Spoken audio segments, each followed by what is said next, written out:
We're back at Velocity 2011. We're having a little end-of-day chat, or mid-afternoon chat, I guess, with you guys, with Steve Souders and John Allspaw. So, Steve, I know that there's some big news on the HTTP archive. Can you share that? Yeah, that was very exciting. I announced that this morning.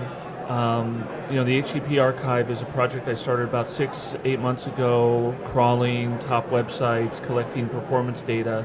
And when I started it, I was just doing it on my DreamHost account, and Pat Meenan really helped me out with webpagetest.org, and we were running on EC2, and it was costing a few $100 a month, and I kept asking Pat if he wanted me to pay the bill, and he said no, he would take care of it, and then we were expensing, when he joined Google, we were expensing Google for a couple months.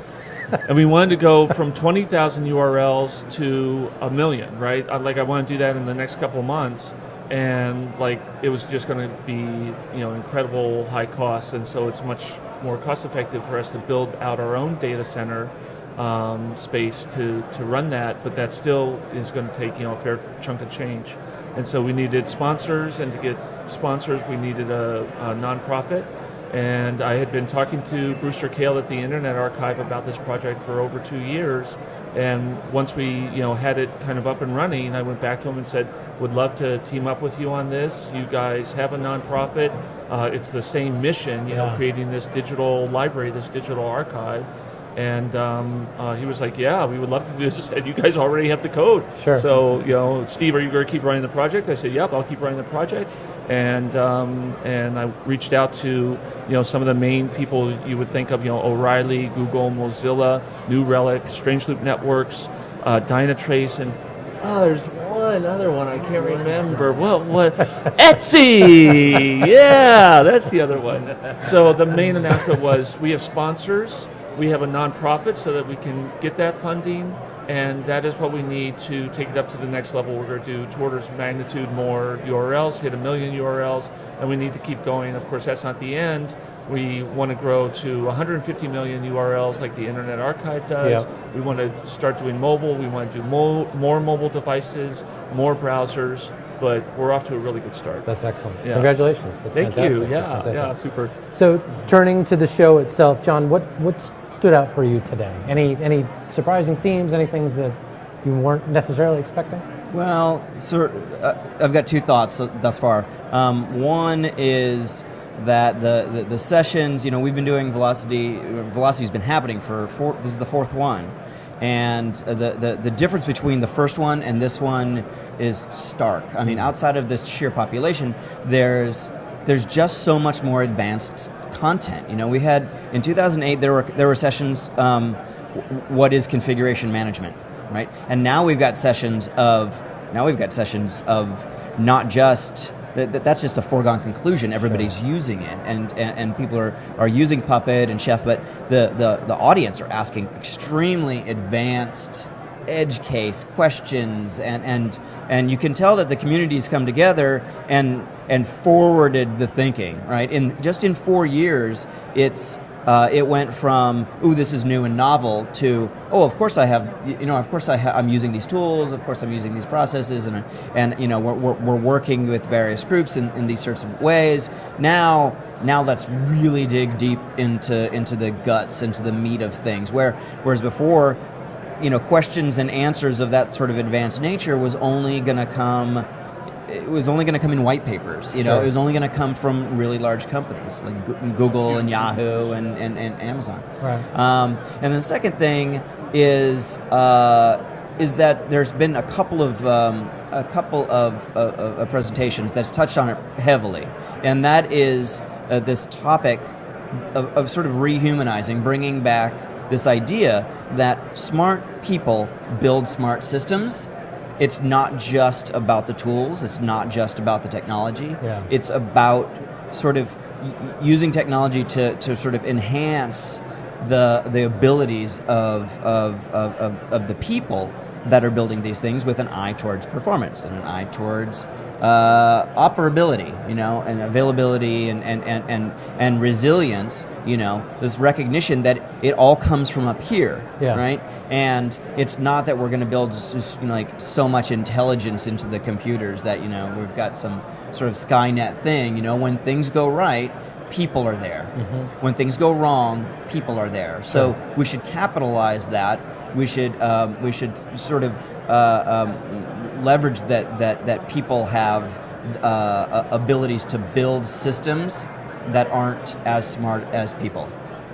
And work from there, you know. And so there's this. What I'm sort of picking up on is this idea that, hey, wait a minute, let's not get rid of this idea that you know, humans need to be, at least in operations, humans need to be far away from the machines, you know.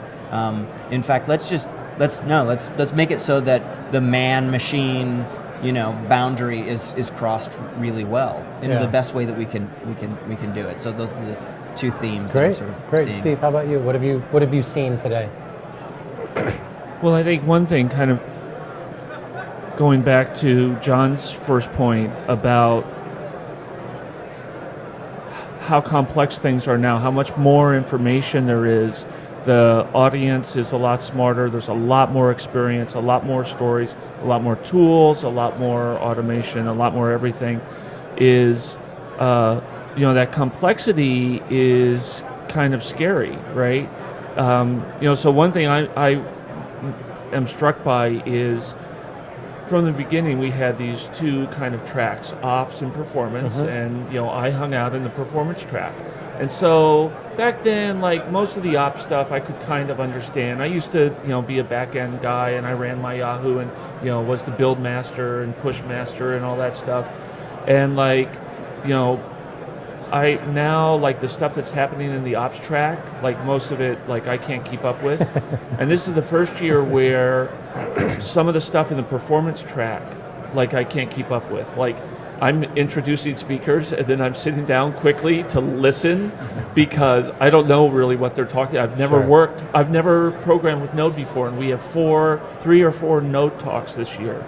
And so that's actually kind of I'd say scary thing for me, in the sense of I'm a control freak and I'd like to be able to have my arms around everything, and I feel like I can't keep my arms around everything anymore, that there's more out there than I can really keep track of. And so I think that then, you know, is you know, another takeaway is the sheer scale of this. Is, you know, we're in the middle of this exhibit hall, and it's huge. This is like a big conference. And if you look at it over the last 4 years, what has happened, and what Velocity and Jesse and I and John have helped happen, is create an industry.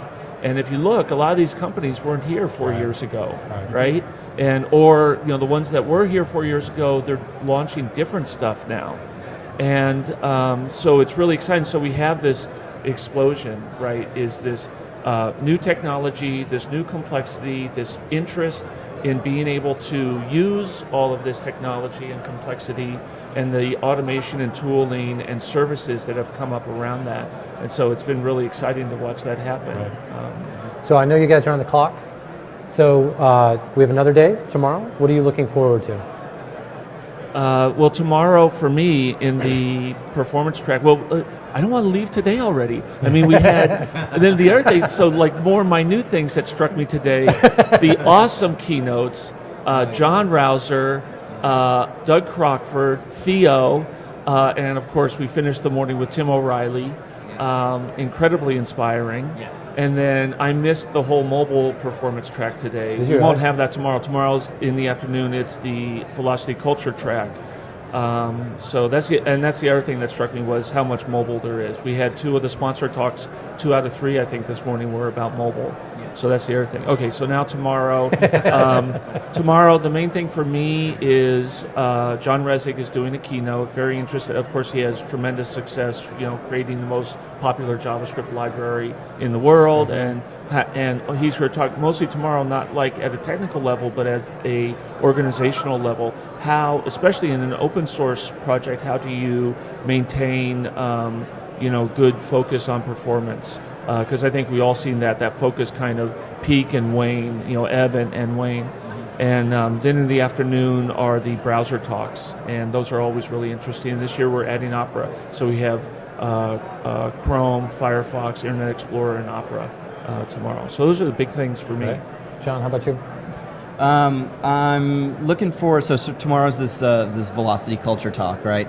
And I'm most excited about that because it sort of highlights that there's a need and a priority that organizations need to put in tying all of these technologies together, right? And like I said before, that's going to involve people. Last year John Rouser gave an incredible talk about changing culture in a company from focusing on this or approaching things like this to doing things like this, and switching perspectives. And in a world where you have to change perspectives all the time, especially on the web, in order to keep up with your own customers, right? So there's an entire track. I can't even pull one out. I can't even pull one talk out. So I'm most excited about that. Of course, there's still regular sort of operations track that's going to have pretty much the difficulty is now this is a first world problem. People deciding to go to one talk or the other, especially when they are lined up, and they're in parallel. This is an actual real problem, right? Yeah. People are going to have to. People are telling. I mean, thank God this will be on video, and that's really the saving grace. Thank God that O'Reilly's doing that. But I mean, I've seen companies saying like, well, I really need to go to this one, and will you please go to this other one? And to people in the same company, and they'll split. Yeah. And they'll come back and regroup over beer. Right. Basically. So. I'm so psyched we did all videos. Taping all tracks this year, like it's we do. We have that access pass, the online access pass. Yeah, I wonder what it's going to look like. So in 20 years from now, we look back at these videos, much as if we're going to look way back. 20 years from now, look back at the HDB archive and see what Google, Amazon, Facebook, Twitter, Etsy, see how did we build our pages? How fast were those pages? Sure. But 20 years from now, I think it's going to blow. It's blowing my mind thinking about it. It's blowing my mind too. And I'll be happy for you guys and embarrassed for myself. So. I think the other big one was this morning we announced John is joining as a co-chair of Velocity. Big news. And so we're weaving him in this year, but after this he'll be full-time Velocity co-chair. Excellent. So that was the other big one. Yeah. Great to have you, and thanks again for getting Etsy on board with the HTTP archive. Very excited to work with you on that. Yeah, great. Absolutely. Well, I know you guys have to get out, so thank you so much for stopping by. I really appreciate it. Yeah. And good luck tomorrow. Thanks, Mac. Thank you. You bet.